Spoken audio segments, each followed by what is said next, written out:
नमस्कार दोस्तों, स्वागत है आपका द न्यूज लॉन्चर के इस यूट्यूब मंच पर। दोस्तों, तेजस्वी यादव की चुप्पी बहुत रहस्यमय बनी हुई है। नेता प्रतिपक्ष, इस देश की राजनीति के एक उदयमान सितारे, लालू यादव के वारिस, मंडल पॉलिटिक्स के नए नवेले चेहरे और उप मुख्यमंत्री 2 बार बनकर अब मुख्यमंत्री पद के लिए कतार में खड़े। लेकिन वही तेजस्वी यादव, जिन तेजस्वी यादव में बिहार ने बहुत बड़ी उम्मीद देख रखी है और वाकई जिस प्रकार से जनहित के मुद्दों को लेकर कम से कम 2017 से लेकर 2021 तक जिस प्रकार की आक्रामकता का परिचय उन्होंने दिया, वो वाकई काबिले तारीफ था। 2021 के बाद परिस्थितियां बदली और उनकी आक्रामकता कम होने पर कोई सवाल नहीं उठाया जा सकता। परिस्थितियां बदलने के बाद वो नीतीश कुमार के साथ गए भी, डिप्टी सीएम भी बने। 17 महीने तक एक बार फिर चाचा भतीजे ने मिलकर बिहार में सत्ता चलाई। लेकिन उसके बाद इन चुनाव के मौके पर जब बिहार में नीतीश कुमार ने विपक्ष परिवर्तन कराया, बिहार में भारतीय जनता पार्टी ने पलटी मारी और बीजेपी पलटी मारकर सत्ता में पहुंच गई। राष्ट्रीय जनता दल को सत्ता से रुखसत होना पड़ा। उसके बाद की परिस्थितियों में लोगों को आक्रामकता की उम्मीद थी।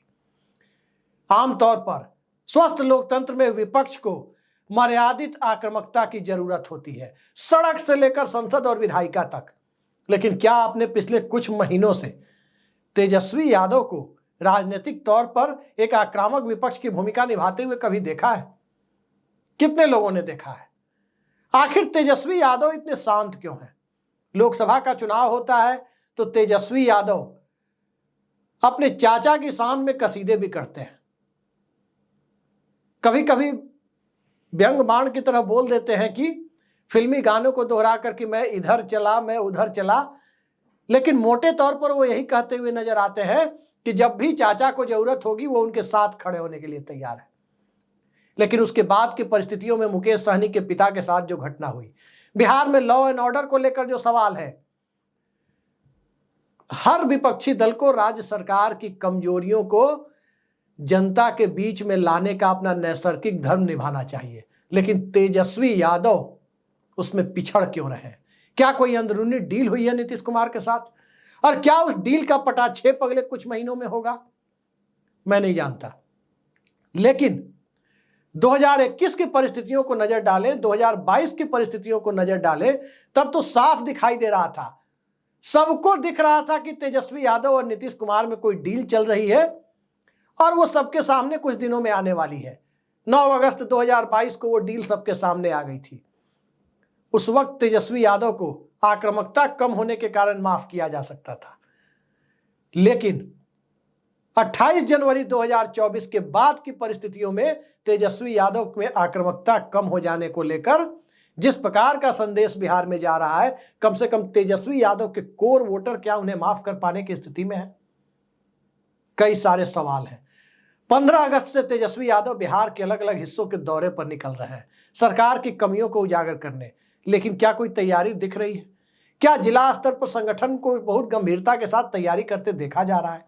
और खासकर उस परिस्थिति में वोटर का तबका, मतदाता वर्ग सबसे ज्यादा कंफ्यूज तब होता है जब सरकार के मुखिया पर, नीतीश कुमार पर, जनता दल यूनाइटेड पर आक्रामक रवैया अपनाने की बजाय तेजस्वी यादव सहयोगी दल भारतीय जनता पार्टी पर आक्रामक रहते हैं।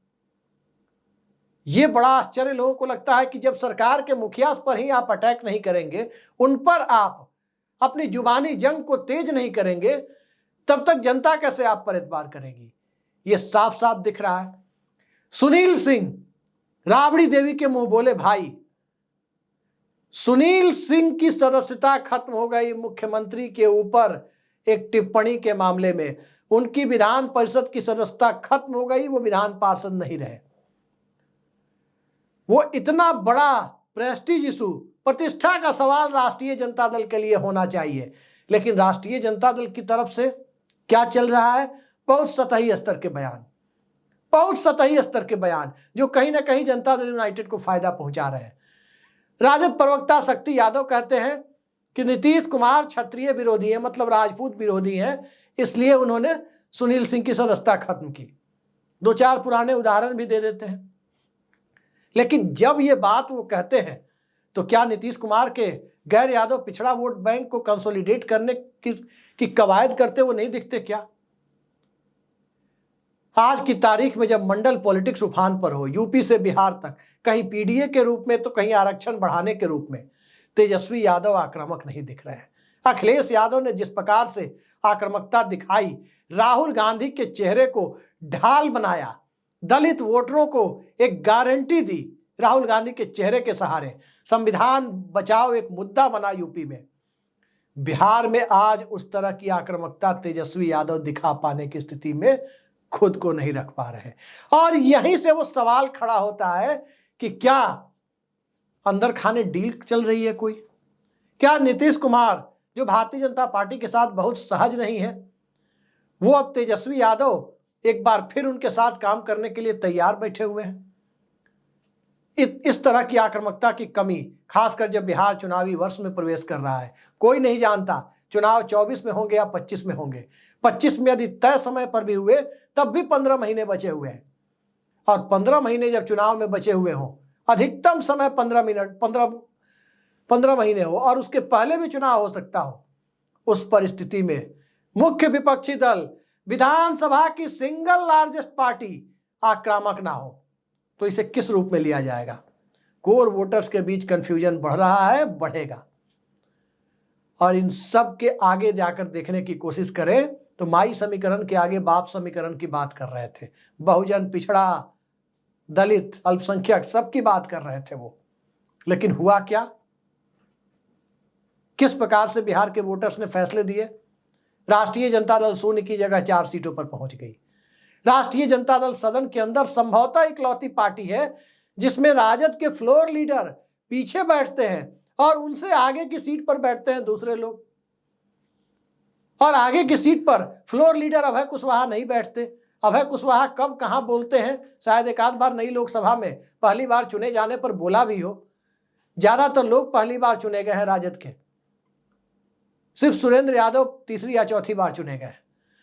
तो सवाल उठता है कि बोलेंगे सुधाकर सिंह ही अकेले सदन में? राष्ट्रीय जनता दल की तरफ से राज्यसभा में मनोज झा ही बोलेंगे, लेकिन राष्ट्रीय जनता दल के नेता को जिन्हें जमीन पर संघर्ष करना है वो चुप रहेंगे। आज इतना बड़ा फैसला, एक्चुअली कल इतना बड़ा फैसला सुप्रीम कोर्ट की तरफ से आया, फैसले की शक्ल में नहीं, हाई कोर्ट के आरक्षण बढ़ाने पर स्टे लगाने के फैसले को पर रोक लगाने से इनकार के रूप में, यानी नीतीश कुमार की दलील से, उनकी सरकार की दलील से सुप्रीम कोर्ट सहमत नहीं हुआ। इतना बड़ा मुद्दा बैठे ठाले तेजस्वी यादव के पास मिला। कल से आज तक आपने कोई बयान सुना है क्या? नहीं सुना है। दरअसल ये उस मानसिकता का परिचायक है कि अब भी वो बाट जोह रहे हो कि नीतीश कुमार उनके साथ आ जाए, नीतीश कुमार के नेतृत्व में वो चुनाव लड़ ले और अजीत पवार की तरह परमानेंट डिप्टी सीएम के रूप में अपना नाम लिखा कर रखे कि मुख्यमंत्री कोई भी बन जाए, डिप्टी सीएम अजीत पवार महाराष्ट्र में एन केन प्रकार बन ही जाएंगे।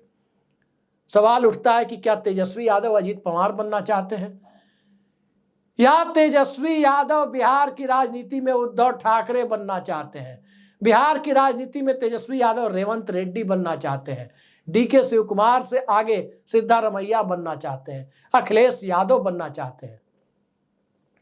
इस सियासत के इर्द गिर्द कई सारे ऐसे पन्ने हैं जो खुलते हुए दिख रहे हैं। दरअसल राष्ट्रीय जनता दल को लगातार हार मिल रही है। 2004 में सबसे आखिरी जो राजद को चुनावी जीत मिली थी, लोकसभा हो या विधानसभा, वो 2004 का लोकसभा चुनाव था। तब राष्ट्रीय जनता दल 24 सांसदों के साथ दिल्ली पहुंचा था। 2005 के दोनों विधानसभा चुनाव में क्या हुआ? सत्ता फिसल गई। 2009 के लोकसभा चुनाव में 4 सीटें, 2010 के विधानसभा चुनाव में 25 विधायक भी नहीं जीत पाए जिससे कि मुख्य विपक्षी दल का दर्जा मिल सके। नीतीश कुमार ने अपनी कृपा से विपक्षी दल का दर्जा दिला दिया कि सदन में एक नेता विपक्ष होना चाहिए। ठीक इसी तरह 2014 के लोकसभा चुनाव में 4 सीटें, 2015 के विधानसभा चुनाव में जब नीतीश कुमार का चेहरा लग गया तब जाकर 3/4 बहुमत मिला। ठीक उसके बाद 2019 के लोकसभा चुनाव को देखें तो 16 सीटें, 2019 के बाद 2020 के विधानसभा चुनाव को देखें, चिराग मॉडल जो बिहार में स्क्रिप्ट लिख करके जेडीयू को कमजोर करने के लिए खेला गया, उसमें राष्ट्रीय जनता दल 75 विधायकों के साथ सिंगल लार्जेस्ट पार्टी की हैसियत में पहुंच गया। और उसके बाद फिर पुनः मुस्को भवर की स्थिति 2024 के लोकसभा चुनाव में, जब फिर 4 सीटों पर राजद सिमट गई, 23 पर लड़कर 4 पर सिमट गई। ये हालात तेजस्वी यादव को डिस्करेज तो नहीं कर रहे हैं, उनका मनोबल तो तोड़ नहीं रहे। और यदि ये मनोबल तोड़ रहे हैं तो सियासत में इससे ज्यादा नकारात्मक बात नहीं हो सकती कि चुनावी हार जीत से किसी का मनोबल टूट जाए। 17 साल बाद चिमन भाई पटेल सत्ता में वापसी कर सकते हैं, तो भला इस देश में कोई भी सत्ता में कभी भी वापसी कर सकता है। राष्ट्रीय जनता दल के हाथ से सत्ता गए 20 साल जरूर हो गए, 19 साल हो गए। बिहार का मुख्यमंत्री पद राजद के हाथ से छूटे हुए, तब राबड़ी देवी मुख्यमंत्री थी। अब हालात बदल चुके हैं। अब लोग नीतीश कुमार की सत्ता से काफी हद तक उबा हुआ यदि नहीं कहे तो नए विकल्प की तलाश में जरूर दिख रहे हैं कि बहुत हो गया, अब एक बेहतर विकल्प आना चाहिए। और स्वाभाविक है, बेहतर विकल्प के लिए ऊर्जा से भरे हुए जो लोग बिहार में दिख रहे हैं, उनमें तेजस्वी यादव के पास सबसे बड़ा जनाधार है, सबसे बड़ी पार्टी है और सबसे क्रेडिबल चेहरा भी है। एक ऐसा चेहरा, एक ऐसी पार्टी जिसने भारतीय जनता पार्टी के साथ कभी हाथ नहीं मिलाया। लेकिन इस यूएसपी को छोड़कर तेजस्वी यादव अगर नीतीश कुमार के प्रति सॉफ्ट रवैया रख रहे हैं तो दो ही बातें हो सकती है। या तो एक कोई डील चल रही हो जिसका पटाक्षेप कुछ दिनों में आपको देखने को मिलेगा, या फिर निराशा, घोर निराशा का आलम राष्ट्रीय जनता दल में व्याप्त हो। अक्सर हम पत्रकारों को आलोचनात्मक समीक्षा करनी चाहिए किसी भी नेता की। नीतीश कुमार बिहार की राजनीति में स्टेबल नहीं है, आलोचना के पात्र है, इसलिए क्योंकि बार बार उन्हें अपने गठबंधन को बदलना पड़ता है। तेजस्वी यादव की आलोचना इसलिए हो सकती है कि मुख्य विपक्षी दल की जो भूमिका होती है मर्यादित ढंग से आक्रामक रवैया अपनाने की, सत्ता की कमजोरियों को उजागर करने की, सत्ता को एक्सपोज करने की, उसमें ना तो वो सदन में दिखाई दे रहे हैं। मानसून सत्र विधानसभा का हुआ, नेता प्रतिपक्ष ही नहीं है, ना तो वो सदन में दिख रहे हैं, ना सड़क पे दिख रहे हैं, और ना ही मीडिया में उनका कोई बयान आ रहा है। राजनीति ट्विटर से नहीं होती, राजनीति जमीन पर होती है। राजनीति लोकतंत्र के चौथे स्तंभ के साथ उसके सामने अपनी बात को रखकर होती है। लेकिन ये कौन सी राजनीति वो कर रहे हैं? खासकर चुनावी वर्ष में बिहार के जाने के बाद वो कौन सी राजनीति कर रहे हैं? आरक्षण बढ़ाने के फैसले को रद्द करने के बाद कौन सी राजनीति कर रहे हैं? नीतीश कुमार की पार्टी के अंदर जिस प्रकार की खबरें आ रही है, उन खबरों के बाद किस तरह की राजनीति कर रहे हैं? दो ही बातें हैं, मैं फिर कह रहा हूं, अंदर खाने कोई डील चल रही होगी, या लगातार चुनावी हार से तेजस्वी यादव के और राजद के मन में कोई निराशा होगी। कहीं ना कहीं कुछ तो बात है जिसकी स्क्रिप्ट आने वाले समय में दिखेगी। फिलहाल के लिए इतना ही। नमस्कार।